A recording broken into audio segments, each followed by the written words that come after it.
Hi, I'm Lauren Kemp. And I'm Bridget Price. And this is Entrepreneurs in Progress. So Bridget and I, with our husbands, operate two different companies in two different industries, yet we both run them remotely. Many entrepreneurs have stories about starting out in their kitchen or their garage or from a coffee shop with no office. And so in this episode, we wanted to touch on what it's like to run remote companies and why we prefer to operate this way. So let's get started.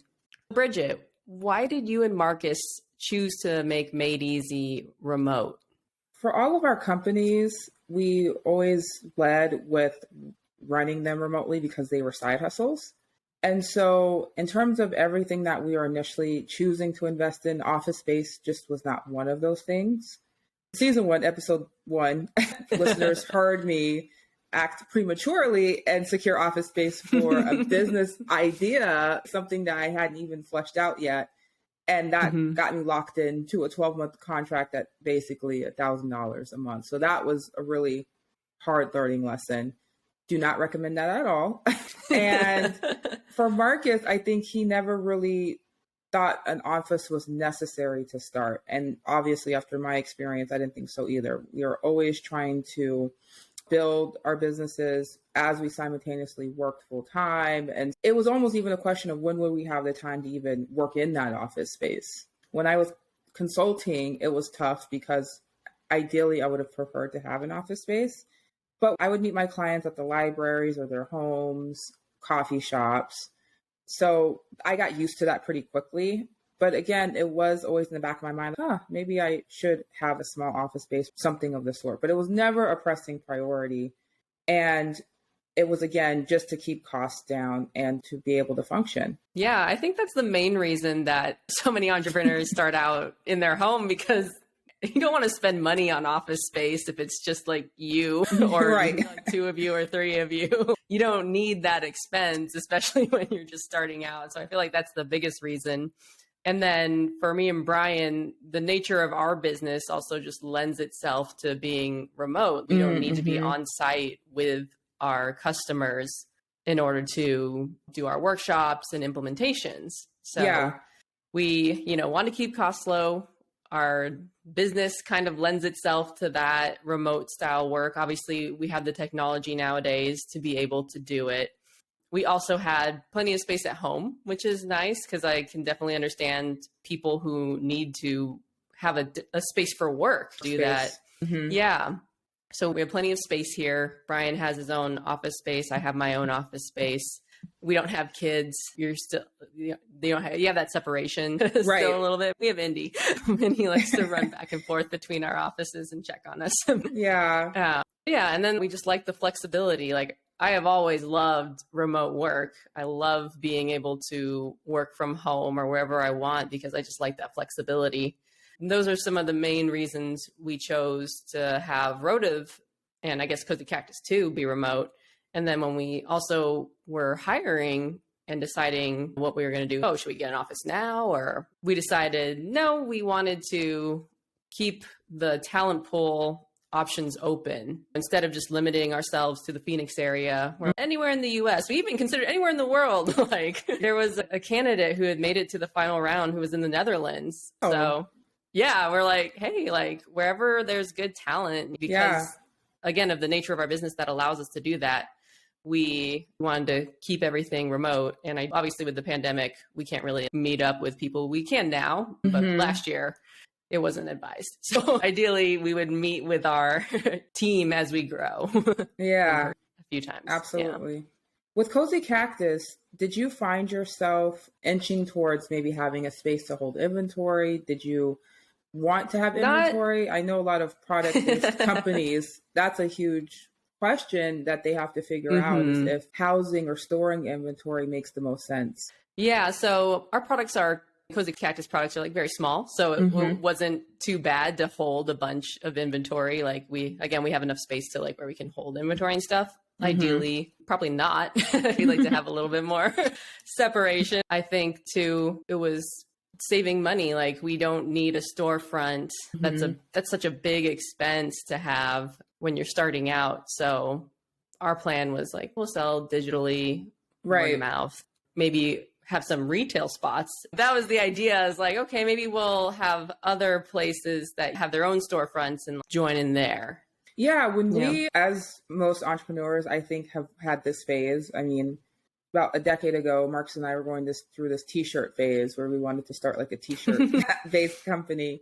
And that was the first time I heard of drop shipping, where you don't hold on to inventory, but you create something, and then whenever it's print on demand, ship on demand, where you're not housing any inventory. And I thought that was a really cool model, especially for those who didn't have the capital to buy all of this inventory in hopes that you would sell out. And then it's right, you have to get a healthy mix of small, medium, largest, XLs. You have to know the size of your market, not literally their actual clothing size, and calculate that correctly or estimate that correctly, or else you'll be left with all of these unused or unsold items that you paid for and you basically have to get rid of. And so I think a lot of people who have launched into fast fashion or those types of industries have been able to steer clear from needing to immediately invest in an office space. And I think it's opened up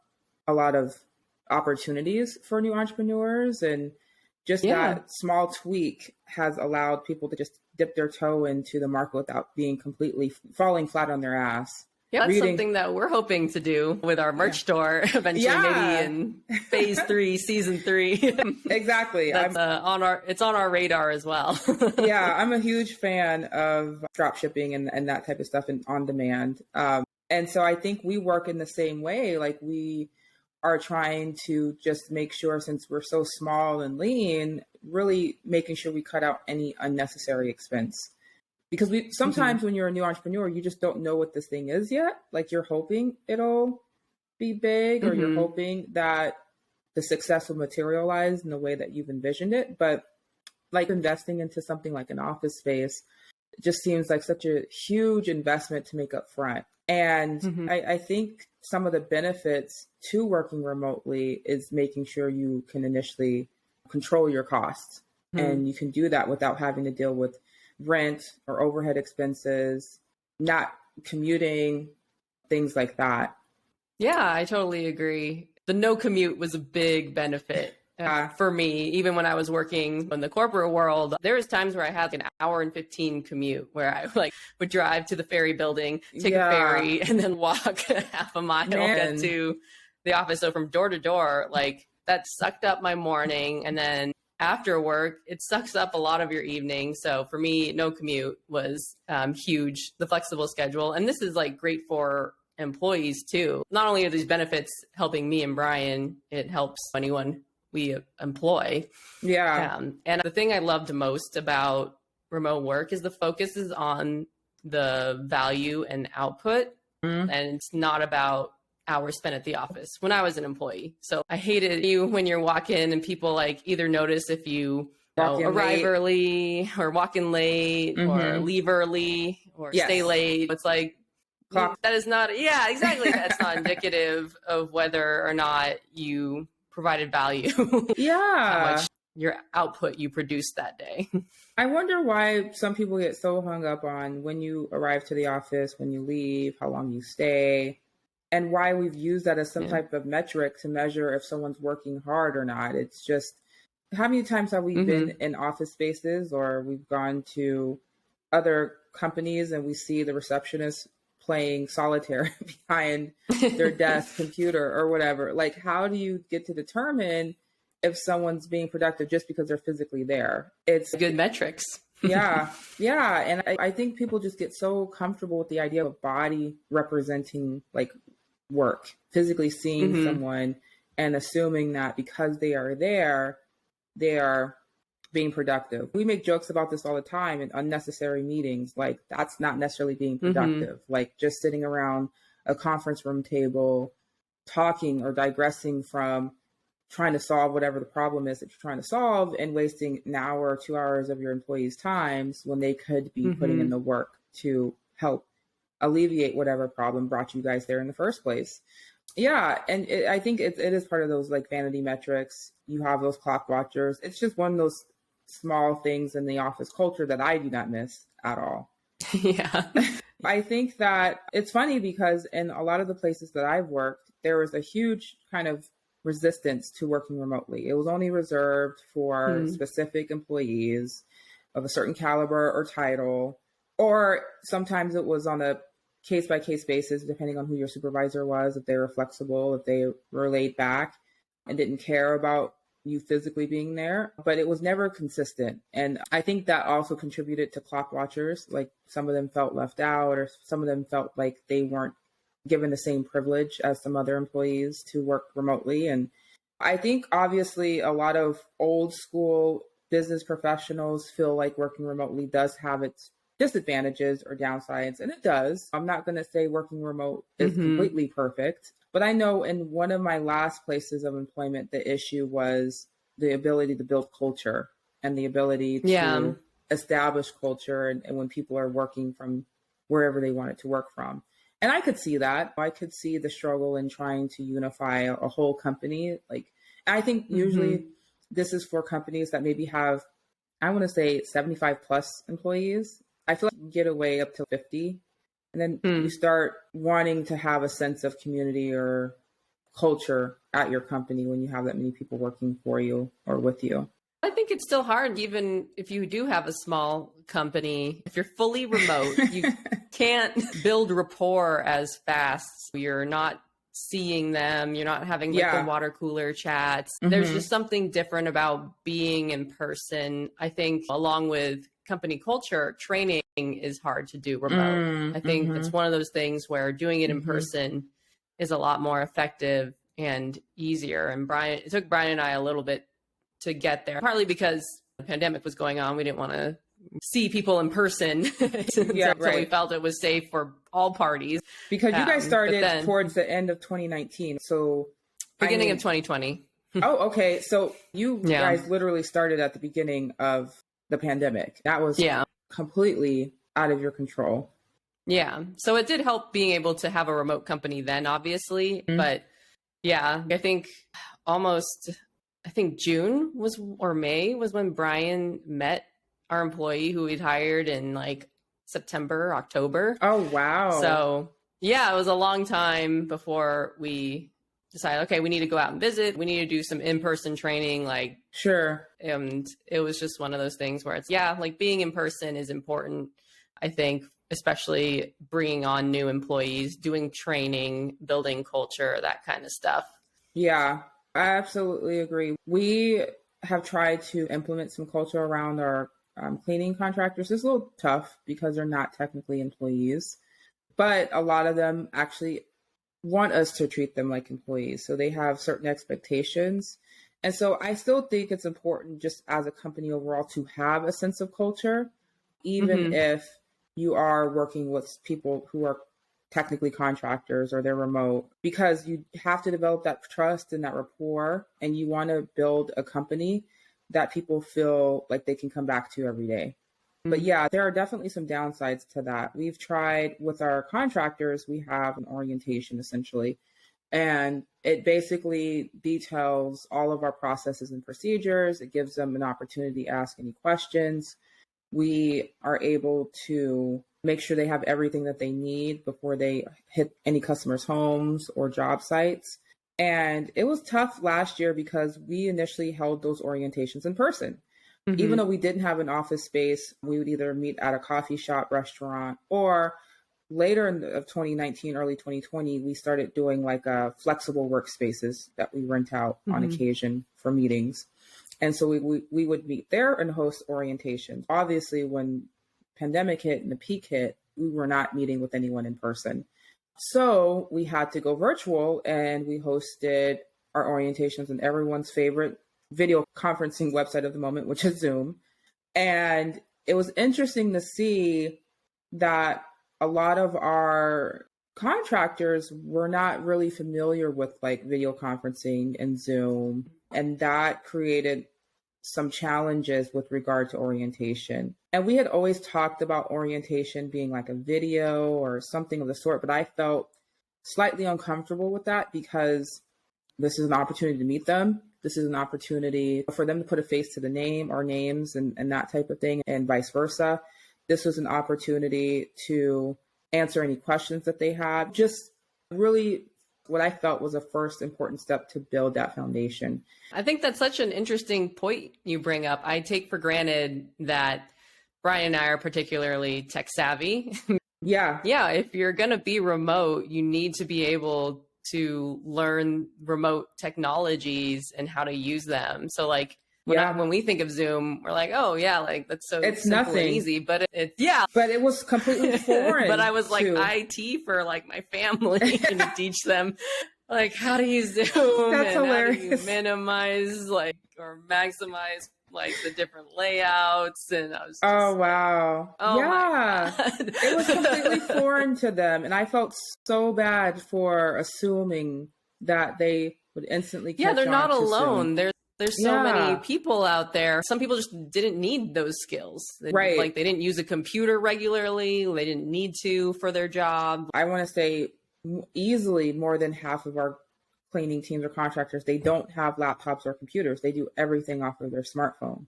And so in this virtual orientation, we basically have a presentation. We have a slideshow. And you can see it on your phone, but it's still not optimal. And that was a tough learning lesson for us because we could see the education gap, right? So this orientation is their first introduction to all of our processes and procedures. And what we saw, obviously, was those who attended virtual orientation had way more questions after the fact or while they went on their first week on the job than those who I was able to hold in person. And it got to a point to where I said, okay, we're going to have to, it was probably like mid-June, July, August. I said, we're going to have to go back to in-person orientations as much as I don't want to.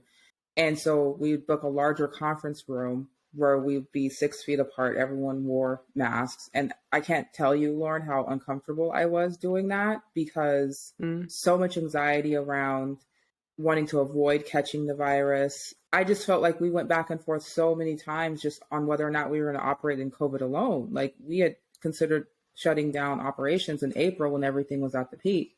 But our contractors wanted to work. Our customers wanted their houses cleaned, especially with a lot of them having kids or families and just not having the time to do it themselves. So we felt really stuck and I felt conflicted a lot. And we tried to do it in the safest way possible. I would have no more than 4 people in the room with me at any given time. The great thing about that is with our orientations are also the last step of weeding people out. So if they don't show up to the orientation, they've essentially decided to bow out of our process or our company. I think just like how we experienced our teams being challenged with technically working remotely outside of their cleaning, we saw other companies struggle with helping people get used to working remotely as well. Yeah, I think that highlights one of the downsides of working remote as well is communication is harder, especially if you don't have your systems and processes in place. It's just not the same as being there in person and communicating with someone. So I think that there's a lot of upsides to remote work. There's a few downsides, but overall, I think you and I would agree that remote work is worth it. Yeah, the upsides far outweigh the downsides, which is why we both have continued to have remote companies. Yeah. I really think that obviously 2020 has pushed a lot of people to the limit and pushed the envelope in a lot of ways. And I think we were remote before it became cool or necessary. Why do you think other businesses are finally realizing that running remote is not only feasible, but again, preferred and maybe ideal in a lot of circumstances? I think the movement started before the pandemic, where you started to see people asking to be able to work remote. And we see the arguments and articles online about why certain professions don't need to be in the office anymore. So I think that kind of got the ball rolling. And then I think the pandemic forced businesses to realize that it's feasible because everyone was scrambling. I think so. It's the combination of people asking for it for a few years and then boom, all of a sudden you have to, and then you just figure out how to make it work. And everyone realizes, oh, all these technologies that exist, like we can learn them and we can operate this way. And I think it's a little tough to compare because working remote in the middle of the pandemic is not the same as working remote under normal circumstances. I think there are plenty of people who had a bad experience working remote last year because of their space they weren't set up for it. You got the anxiety of the virus going around. You got kids and stuff at home, like your schedule's thrown off. You can't go out anywhere. I think there was just so much going on. I can understand like why people may not have had a good remote working experience, but I think some people did. The pandemic has accelerated this kind of movement and shift towards companies allowing more remote work. I don't think it's going to like fully go to remote because I think obviously we've talked about there's still benefits to having an office, especially if you're a bigger company and being in person. So I think that what the future holds is a hybrid kind of model. Yeah. What do you think that business is? Yeah, I 100% agree. You're right. They were demanding it for years prior to COVID. Professions that could operate autonomously, graphic design, writers, they've been working freelance remotely for years. Consultants, this working remotely isn't new. It just companies' buy-in to working remotely is somewhat new. And again, I think a lot of companies operate in this kind of archaic way. They knew it was possible, but they just didn't know how to go about properly implementing it. They wanted to, I think, maintain some sense of culture in their company, some life, I guess you could say.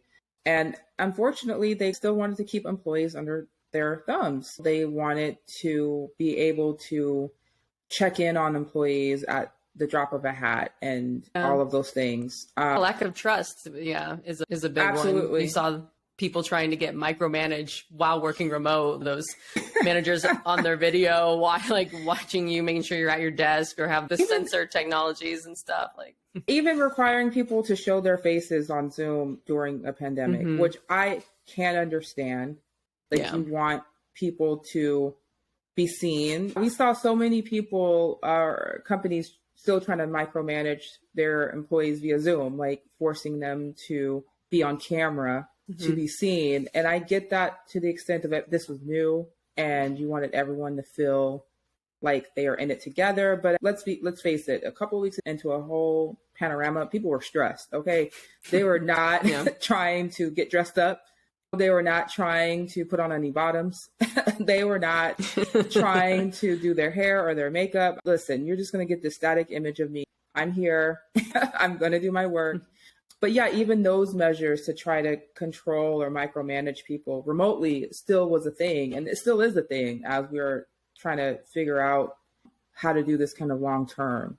Yeah, I think when you were talking about people or companies not wanting to completely move remote or want to bring, people back in the offices too, I think part of it is the benefit of being in the office. But I feel like sometimes entrepreneurs also just have that little bit of ego, where having a nice office means you're successful and you can fill it up with employees. And I view offices as mostly unnecessary unless you really need to be on site, doing something. We have the technology.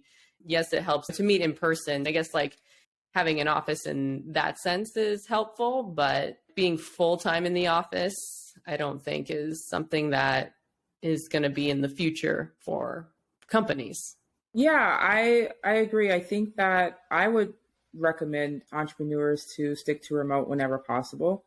If you have this booming startup and you've hired 100 plus people and when they're all relatively in the same city, I could see making people come into the office a couple days of the week or whatever might work. But even as a startup, right, if you are limiting yourself to one locale, you're also reducing or minimizing the talent pool that you could have outside of where you're located. You mentioned that earlier with the way you and Brian hired. And I do think that sometimes new entrepreneurs, it is an ego thing to go and grab an office. It's that first tangible thing you can prove to others that you have a business, that you're serious and you're going to make it. And the idea that it's necessary, it's not. That's why I wouldn't got an office at 22 years old like an idiot. I thought that having a dedicated workspace or office downtown Tempe meant I was like the shit, or I could emulate some type of form of success without even really having any business come in and stuff like that. But I'll tell you what, that was the first thing that made me realize, what the hell am I doing? Like, I'm spending money before I'm making it. Like, that is ridiculous. And spending it in a bad way. It's one thing to invest in some infrastructure or whatever you need, the right supplies, software, things like that to operate. But to get this damn office space was really just to make myself feel like I'm successful. And the funny thing is, Marks and I recently got office space this year.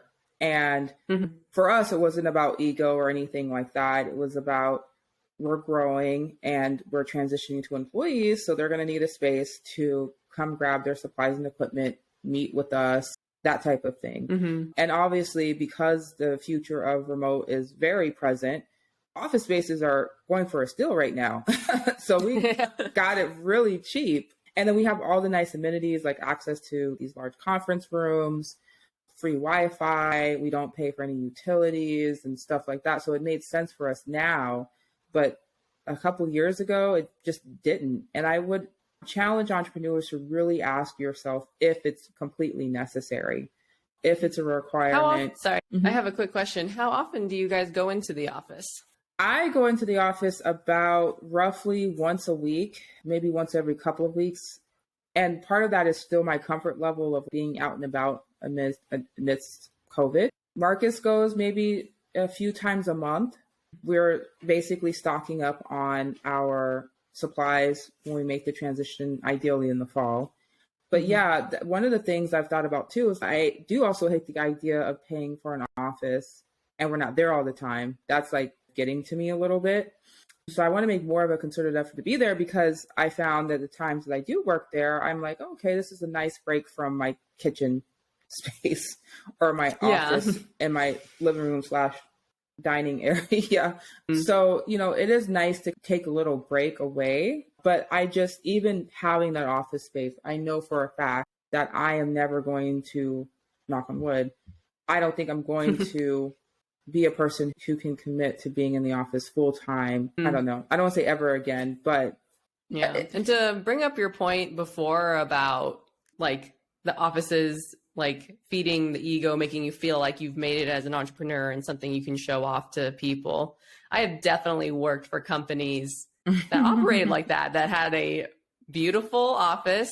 And then not that many years later, they're out of business. Right. Yes. It's not an indicator for success. Like you said, it's not a vanity metric, but it's an optic. There is some vanity in having an office if you don't absolutely need it. Yeah, seriously, they'll want these high rises in the sky, or they'll want these expansive views of the city, or they'll want these cool little design things. And it's just, is that really required? Is that really necessary?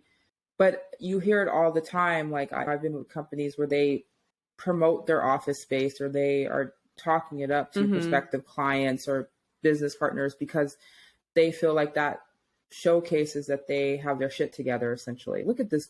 We're on the 25th floor, and it's definitely for the optics. And I guess, to be fair, some people want to go into the office. There's some people who are like, yeah, I want a dedicated workspace that's separate from my home, and I want to go into somewhere. So I get that as well. I get if you're a bigger company and if your employees happen to be all local, then yeah, I guess that would make sense too. But yeah, and I do believe that despite how we feel about working remotely and it working best or in favor for our businesses, there are individuals who thrive in that office space, being able to talk to their employees, being able to talk to their coworkers, being able to have events there at their offices. I totally get that, and I'm not denouncing that at all.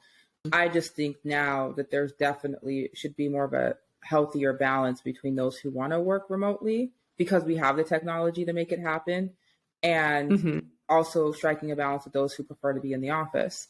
And I think you can have a mix of both and still be able to build company culture, be creative about how you go about doing it. And I think it's just really challenging people to think outside the box with regard to how they work. So yeah, some people thrive in offices, some people thrive remotely.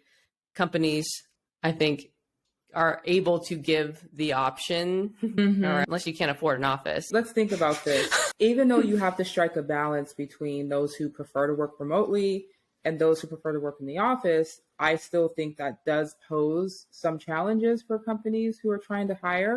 Because I guess the question is, like, how do you go about hiring remote employees or people for the office? Do you have a finite number of people who you will allow in the office environment? Do you have a set number of people who you would prefer to work remotely?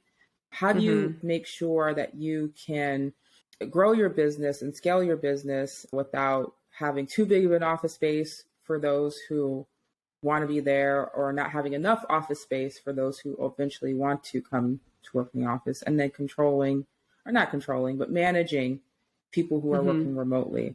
Yeah, I'm not sure that I can answer that question. I don't know if Brian and I will ever be in that position where we get an office, again, because of the nature of our business. I don't see a future where we have an office right now. Like, I don't, unless like for some weird reason, a lot of our employees ended up in one city. Yeah. But even then, I don't know. It's hard to tell. Like, I imagine as a small business, it's easier to be remote, bigger company. But yeah, striking that balance is something I don't even know Brian and I will ever have to tackle. And us too, it's tough because a lot of people in the cleaning business, they do have an office and their employees come and they grab their supplies and equipment. It's interesting to see how cleaning companies handle supplies and equipment, because they'll let their employees take like the bigger pieces of equipment, vacuum cleaners, mops, brooms, and they take them home with them, and they have an inventory tracking type of system. Some require them to bring them back at the end of every shift. A lot of times in the cleaning industry, when employees come to grab their supplies and equipment, they'll have a small breakfast for them before they head out for their day. It's an opportunity to touch base with them, talk with them. I never envisioned that for me and Marcus in terms of how we would infuse company culture or a sense of company culture, but it has given us a lot to think about in terms of how we want to show up for our employees when we eventually transition, and how we want to create some culture in the office space that we currently have. It's hard because our office space is one of those spaces where it's shared. So all the offices are different businesses and things like that. I don't know. But yeah, it's hard to say right now because we're so used to running remote. Let's say, because we're entrepreneurs with lots of different ideas. Yeah. Do you envision you and Marcus in the future in a different business ever having an office space or a company that would require that? Possibly. I'm not going to rule it out completely. Marcus would love to venture into the property management space. And depending on how that develops or grows, I could see the need for an office. It's just not immediately at the top of our minds. It's almost like with working remotely, like you're accepting that you're going to bootstrap or start out bootstrapping versus making a large investment in like a physical space. And I really question the future of like commercial spaces. I question how commercial real estate's going to pan out. I do think there's going to be some hard bounce back like after the pandemic is over. Like people are going to want to be out and about. I have a feeling like malls might come back in droves, or maybe not droves, but people are going to want to be outside essentially. But I think the power of like online conglomerates like Amazon, the malls will never have the lives that they had in the early 90s, late 80s type of thing. It'll never be the same. I am curious to see how that will happen, but I do think as entrepreneurs, we can never say never. I wouldn't be surprised if we ended up in some office space, depending on our ventures or what we're planning to do or what that might shape up to look like. But I know for us, we will always start out remotely, no matter what. Like we'll always start at that baseline level, and then we'll grow into whatever that might look like, and we'll be flexible in that way. Yeah, we're assuming that people are bootstrapping like us. Like when you're bootstrapping, you don't want to spend money unnecessarily on office space, but it's different if you're getting investment money, if you need to bring a team together to quickly build something before you run out of investment money, that obviously I would definitely be like, oh yeah, we need an office space. We need everyone to be working together efficiently because you have X amount of runway before you run out and you have to make it work. So that is definitely a different scenario where, okay, I can see spending on an office. Absolutely.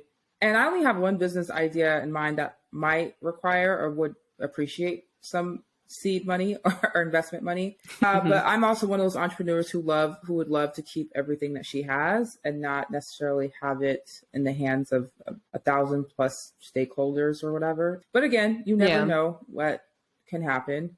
But yeah, with that said, I think too, we are always at the baseline in terms of working remotely. We're also going to hire people who are comfortable working remotely, who aren't required to be out in the field per se.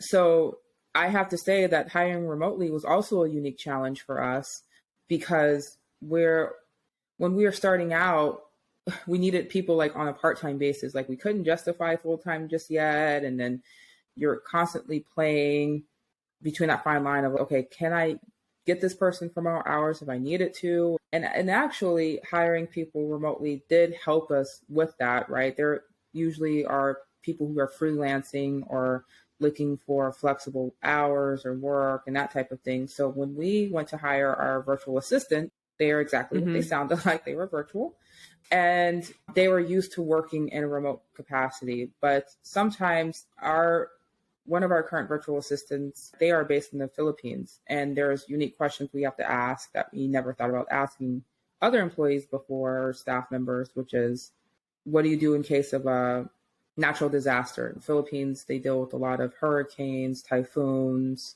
They even have the threat of earthquakes and tsunamis and things like that. And they also have power outages. They have electrical issues, considerations for that. They also have a lot of natural wildlife that we're not used to in the States. They have roosters crowing in the background. So introducing technology that will help isolate sounds from when they're speaking to customers and stuff like that. So we've learned a lot in that hiring space. But when you and Brian were looking for your employee, what were you looking for? And then what will you or do you look for in hiring remote employees for the future? Yeah, I think one of the obviously requirements is reliable internet. And a reliable enough computer. So we don't currently supply computers or phones, but we did send a microphone just because for a consultant role, you're going to be talking a lot, especially remotely. Audio quality matters. When we're thinking about remote work and the nature of our business, it's okay, we need to make sure the audio is good, that there's some video options, that the internet's reliable, that it's a good experience for whoever's on the other end. Because obviously training remotely is more difficult and you don't want to make it even a worse experience because people can't hear you or there's sounds and stuff in the background. So having some of those remote work etiquette expectations and specifically communication is such a big one. We definitely look for people who are good communicators, especially with the consultant role, being able to talk on the phone, like that stuff. Being tech savvy, again, that's something that Brian and I take for granted and assume of people that we're hiring. But like, obviously, yeah, they need to be able to use the technology and software in order to operate remotely. Yeah, those were some of the things that we tested. And in our hiring process, the last stage is basically we had the candidates do a demo. So it's okay, can they do this job? And so they would demo part of walking through a workshop with us. So that would showcase, okay, communication, can they use the technology tools? Can they do this job? Because this is what it's going to be like for our clients. That was another consideration for hiring remote.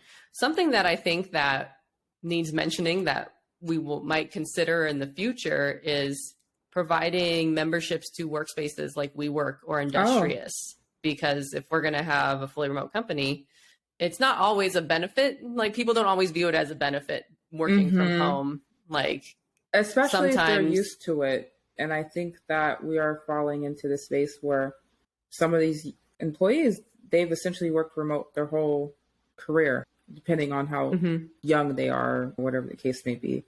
But yeah, you're right. They may not look at it as a intrinsic benefit. They're just like, oh, that's the norm. Well, I meant more like they're a person who prefers to be in an office. So if they're okay, so you meant switching from yeah. Got it. Okay. So if they're switching from being in an office to working remote, that's not necessarily a good thing for them if, again, they don't have the space, they want that separation. So got it. I think, and when we travel, like Brian and I have tested out going to WeWorks and those office spaces, they're nice. We do see a benefit. It'll be interesting to see if like more people end up starting to use these ad hoc workspaces because they don't want to be in their homes all week. Yeah, that was a point I was going to raise earlier in the conversation. Was the few times that I do go into the office, it is a nice break from being in my house essentially 24/7, and even seeing strangers' faces. It's the weirdest thing. It's like a nice little, I don't know, surprise or wake up to my day. But yeah, I think that's a great idea with regard to offering or extending office space credits or access, that type of thing, for those who probably need a little change in environment, either to get inspired or become more productive or hammer something out. So I like that. That's a great idea. Yeah. Seeing as how this is the first time technically you and Brian were overseeing someone or managing someone remotely, did you catch yourself doing anything that you thought you would never do? Did you lean on maybe being more micromanaging in the beginning and more than you thought you would be as a boss? Or did you find yourself exhibiting behaviors that you really didn't like when you worked remotely now in the supervisor capacity? So I think that's probably more of a question for Brian because he reports directly to Brian and there's not as much interaction on my end as far as managing goes. I would say no, just because we're still figuring shit out. But we also were I think, again, I've said this like so many times, I probably sound like a broken record. We try to lead with empathy. We've been remote employees before. We've been managed remotely. And we try to make sure that we don't treat our employee that way, not that way, but in a way that we would not have wanted to be treated or micromanaged. And I think it's recognizing that we need stronger metrics when you have a remote employee, because they should be measured on those metrics, not whether they're sitting at their desk or whether they took a lunch at an odd time. Like, we set the expectations. Hey, we need you to be available for client meetings between normal business hours because that's what our business is. But you do have more flexibility in how you structure your day. I think it's as long as you hit these metrics, then we're good. And I think that's how it should be. Now, the problem is what happens when the metrics aren't being hit and you're trying to figure out, okay, what's going wrong here? Is it something that we're lacking in process? Is it not a good fit? Like, it's trying to figure out, like I said, with entrepreneurs, it's like, what is not working? Yeah. Which thing isn't working? Yeah. It's funny because my experience is slightly different. All of a sudden, I became slightly more understanding to my previous employers with regard to managing people remotely, because there is this kind of unknown territory thing. Like, you don't always know what they're doing on the other side. You can only trust that they're doing their job. And at the signs that they're not, you start raising questions like, what's going on? I'll be transparent here. One of our VAs we know, unfortunately, was sleeping on the job, literally. And that happens. A lot of companies like ours will source virtual assistants from different countries. Like, again, one of our VAs is in the Philippines, and their hours are reversed. So they're reporting to work at 8 or 9 o'clock our time, and it's midnight there. So it's the third shift or graveyard shift for them. A lot of Filipino workers are used to that because they work for a lot of American-based companies, and a lot of them expect a third shift, and a lot of them, for obvious reasons, hate it. And this VA particularly, had another job in the day and was just earning extra money to take care of his daughter to send her to college. So Marcus was a little concerned about that. And I was like, I don't care. I just care that he's able to get the work done in the hours that we need him to get it done. I don't care what he's doing outside of the hours we utilize him for, because we've had side hustles and we've done things, we've moonlighted, and it just can't impact the main work. Yeah. So in that instance, when he was offline for longer periods of time without telling us or informing us, those were things where I was like, like what's going on here? And again, I leaned more towards not micromanaging because I didn't like being micromanaged or just trusting. But it's harder too because my roles were always one of task roles. I have to do this and this. Whereas when you're in a customer service role, you're literally tethered to a phone line and you have to be on call essentially. And so it's a little different. So I had a little bit more empathy than I thought I would for former employers in terms of striking that balance between the trust and ensuring that the work is getting done. But I've learned with our current virtual assistants that if you train them properly from the get-go, if you set the expectations, and if you make sure you hire people who you would hire like even in person, you can just release and let them work autonomously as long as you give them all the tools for success. Yeah, I think right there is the biggest, point with remote workers is you need to hire people you trust and have expectations clearly set, and then have metrics so you can measure against it and be like, it'll be really obvious whether they're doing their job or when they're not. Yeah, absolutely. I think that obviously you don't have to rule out people who've never worked remotely before. People who've always worked in the office can thrive remotely. It might be a slight adjustment for them. But yeah, whatever qualities you identify as an entrepreneur, business owner, manager that you want your employees to have, I think you should definitely have that outlined and not necessarily budge on it, but be patient. Working remotely can be tough. A lot of, again, like you mentioned before, a lot of people aren't as technologically savvy as we are. And there's ways to glean that information, running a few tests or whatever, sample projects, whatever the case may be. But yeah, I also think with working with remote, we try to have meetings every once in a while. We've been pretty terrible about that. We want to try to have them once a week, and sometimes we end up having them twice, every 2 weeks or something of the sort. But I want to try to have them once a week. But we build rapport and communication channels like Slack. We love Slack. We'll be joking in there. We'll make all kinds of, pop culture references, things like that. And that's been really a good place for us to build that rapport with our very small admin team. But it's definitely useful. Yeah. So I want to wrap up by talking about what was your one main takeaway from today's discussion. Again, I think for me personally, it's just our baseline and how we decide to operate. And I'm not looking to change that necessarily.